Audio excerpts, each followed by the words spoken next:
Salut à toutes et à tous, c'est Bob et aujourd'hui on se retrouve pour une nouvelle vidéo, un nouveau classement et on va parler des monoplaces les plus moches, les pires livrets des années 2010.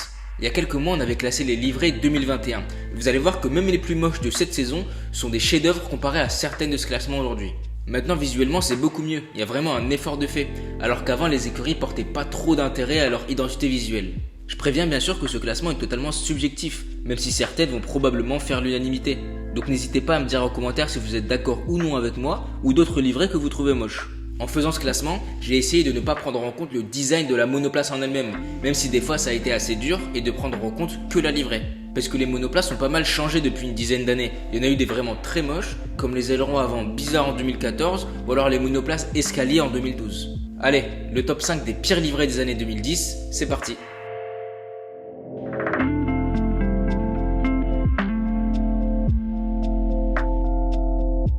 On va commencer par la 5ème place et on y retrouve la Sauber de 2015. Le mot qui me vient à l'esprit en voyant cette monoplace, c'est dommage, puisque ça pourrait être bien mieux. La voiture en soi a de belles couleurs, c'est un beau bleu, c'est pas du bleu marine, mais c'est juste qu'il n'y a pas forcément de design. La voiture est juste bleue avec le sponsor sur le côté. Techniquement, la livrée est aux couleurs du sponsor principal, mais faire un effort du côté de la livrée amènerait plus de visibilité sur la voiture et rendrait Sauber plus intéressant pour les sponsors. Là on dirait juste une livrée générique, il n'y a pas de travail de fait et en 2016 c'était quasiment pareil.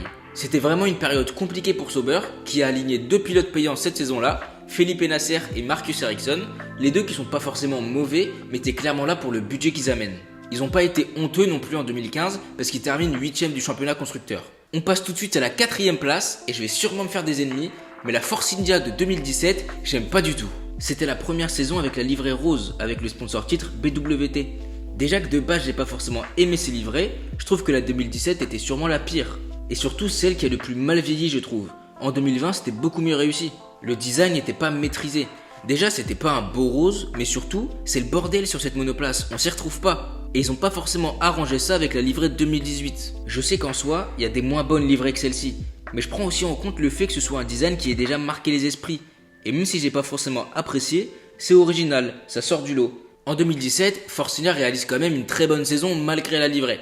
Ils alignent Sergio Pérez et Esteban Ocon, qui s'apprécient pas trop, ils se sont accrochés plusieurs fois, mais ça les a pas empêchés de s'affirmer comme la 4ème force du plateau cette saison-là. Malheureusement, Force India a été placé en redressement judiciaire l'année suivante. Heureusement, Lawrence Stroll a racheté l'écurie. On a connu Racing Point pendant 2 saisons et demie, et maintenant c'est Aston Martin, et c'est pour ça qu'on n'a plus la livrée rose. Pour la 3ème place des pires livrées des années 2010, je mets la Marussia de 2013. Ce qui saute aux yeux déjà, c'est qu'il y a quasiment aucun sponsor. C'est compréhensible en soi pour une équipe de fin fond de grille, mais ça fait qu'ils auraient pu être plus créatifs avec leur livrée. Les couleurs sont pas mal en soi, donc il y avait du potentiel, mais ça fait juste pas pro, ça fait pas de l'élite, c'est la Formule 1 quand même. Je sais que l'identité visuelle n'est pas une priorité pour les équipes de fond de grille qui ont des galères financières, mais justement je trouve que ça pourrait les différencier. Là on dirait juste une livrée de F1 2021. J'aurais pu mentionner la Marussia de 2015 aussi, qui est dans la même trempe, ou la Manor de 2016, même si je la trouve quand même plus belle, avec des couleurs assez rares et assez jolies. En 2013, Marussia c'est 0 points, avec Jules Bianchi et Max Chilton au volant, pas grand chose d'intéressant du côté sportif, mais surtout beaucoup de galères financières. On arrive déjà à la 2ème place et on retrouve une livrée très moche, et je pense que la majorité d'entre vous seront d'accord avec moi, et je parle bien de la Williams de 2019. Franchement on dirait que la livrée est faite sur Paint tellement c'est horrible. Les dégradés comme ça fait pas pro du tout. Je peux comprendre ce qu'ils ont essayé de faire, mais c'est raté, j'aime pas du tout. Dites-moi ce que vous en pensez en commentaire parce que j'aimerais vraiment savoir si certaines personnes aiment cette livrée. Et aussi, je sais pas si c'est la livrée, peut-être que c'était l'aileron avant, mais la voiture avait vraiment l'air immense. On sait qu'elle n'était pas rapide, mais elle ne paraissait même pas rapide. De toute façon, tout manquait de professionnalisme chez Williams en 2019. Déjà, ils sont arrivés en retard aux essais hivernaux. Ensuite, ils nous pondent cette livrée-là, et surtout, ils étaient tellement lents. Ils pouvaient vraiment pas tomber plus bas. Ils ont quand même réussi à choper un point avec Robert Kubica en Allemagne en 2019, mais sinon ils faisaient vraiment pitié cette saison-là. Pour la première place, la livrée la plus moche des années 2010 pour moi, j'ai nommé la McLaren de 2017. Wow, qu'est-ce qu'elle est horrible! Et en plus, elle évoque les heures sombres de McLaren. Le orange a vraiment pris du temps à être maîtrisé chez McLaren, mais là c'était vraiment une catastrophe. Ils ont aussi pris du temps à se trouver après les livrées Vodafone. Déjà comme j'ai dit, je trouve pas que c'est une belle teinte de orange. Je comprends ce qu'ils ont voulu faire avec le noir en formant le logo McLaren, mais je trouve que c'est raté. Je sais que j'ai dit que j'allais essayer de ne pas prendre en compte le design de la monoplace, mais uniquement la livrée, mais je me dois de parler de l'aileron de requin. C'était la mode en 2017, je comprends, mais ils ont rien fait pour le dissimuler, comme Ferrari qui le rendait beaucoup plus élégant. Le mettre en noir comme ça ne fait qu'amener encore plus l'œil dessus, le rend encore plus immense. J'ai mis cette livrée en première place parce que je la trouve moche bien sûr, mais surtout parce que c'est McLaren, une grande équipe pour qui l'image devrait être importante. Et bien sûr je les juge beaucoup plus sévèrement que Marussia par exemple. C'est évident que si Mercedes avait sorti une livrée comme Marussia ou Sauber, je les aurais mis premiers et de loin.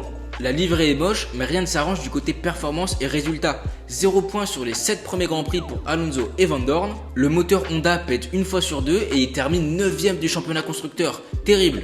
Voilà pour mon classement, toujours subjectif, des pires livrées des années 2010. Pour les anecdotes, on va commencer par parler de l'écurie HRT. Si vous regardiez déjà la Formule 1 au début des années 2010, vous connaissez HRT. Pour les autres, c'est une des 3 écuries qui a rejoint la grille en 2010, avec Lotus et Virgin Racing. A noter qu'aucune de ces écuries n'a marqué de points au cours de son existence, avec beaucoup de galères financières. Justement, pour régler les problèmes financiers, les sponsors aident pas mal, mais c'est compliqué de les attirer quand on est toujours en fond de grille. En manque de sponsors, HRT a fait dans l'originalité. Aux endroits où les sponsors mettent leur logo, ils ont écrit des « ça pourrait être vous », votre logo ici, un peu comme les encarts publicitaires dans la rue. C'était assez drôle, mais malheureusement pour eux ça n'a pas marché.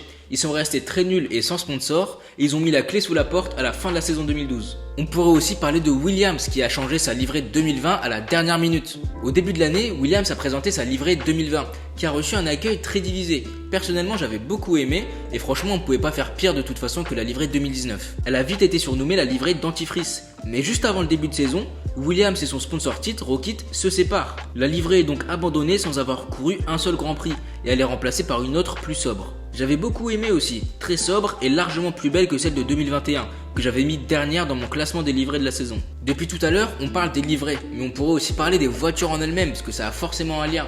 Et franchement, les ailerons avant et les nez des monoplaces en 2014, c'était assez spécial je dirais. Il y a la Lotus de 2014 par exemple. Et pour revenir rapidement sur la livrée, j'ai adoré les Lotus en 2012 et 2013. Mais là c'était un vrai bordel, il y avait trop d'informations, une surcharge de sponsors et on s'y retrouve pas. Mais son nez était juste trop drôle et le comble c'est qu'il rendait même pas la voiture rapide.